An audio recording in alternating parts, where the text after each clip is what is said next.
अहोरात्र मेहनत करून आपल्या मुलाला शिक्षणाचं कार्य पूर्ण केलं आणि आपला मुलगा एका चांगल्या पदावर विराजमान केला। हे खरोखरच आपल्या गावच्या दृष्टिकोनातून अभिमानास्पद अशा प्रकारची गोष्ट आहे। अशाच प्रकारचे विद्यार्थी आपल्या गावामध्ये वेगवेगळ्या पदावर विराजमान या ठिकाणी झालेले पाहिजे। वेगवेगळ्या क्षेत्रामध्ये प्रशासनामध्ये आपले सर्वच विद्यार्थी या ठिकाणी पारंगत झाले पाहिजे। मग ते ग्रामसेवक असो, तलाठी असो, शिक्षक असो, डॉक्टर असो किंवा त्या ठिकाणी IAS कलेक्टर असो, या सर्व क्षेत्रामध्ये आपले विद्यार्थी, आपल्या गावचे विद्यार्थी या ठिकाणी पारंगत झाले पाहिजे। सर्व क्षेत्रामध्ये आपल्या गावच्या विद्यार्थ्यांनी नावलौकिक या ठिकाणी मिळवलं पाहिजे।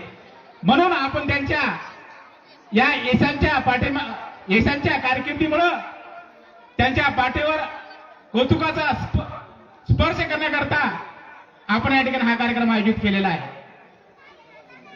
मी या ठिकाणी सांगू इच्छितो की आता या ठिकाणी बरेचशा पालकांनी, बरेचशा विद्यार्थ्यांनी मेहनत केली आणि चांगल्या पदावर गेलेत, पण ज्या पालकांचा विद्यार्थी त्या ठिकाणी आजपर्यंत आपल्या घरामधून एकही विद्यार्थी त्या ठिकाणी कुठल्याच पदावर त्या ठिकाणी विराजमान झालेला नाही, अशा पालकांच्या संदर्भामध्ये मी तुम्हाला या ठिकाणी सांगू इच्छितो की तुमचा मुलगा, तुमचा पालक त्या पदापर्यंत का पोहोचला नाही याचं आपण त्या ठिकाणी आत्मपरीक्षण करणं गरजेचं आहे। का पोहोचला नाही?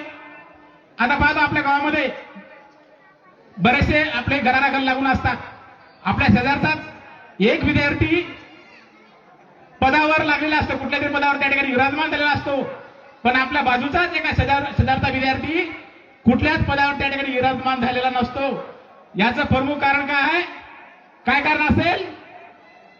त्या पालकांनी त्या मुलामध्ये त्या ठिकाणी संस्कारी गुण त्या ठिकाणी रुजवलेले नाहीत, म्हणजे त्या मुलावर योग्यरित्या त्या ठिकाणी संस्कार केलेले नाहीत, म्हणून तो मुलगा त्या ठिकाणी त्या पदापर्यंत त्या ठिकाणी पोहोचलेला नाही।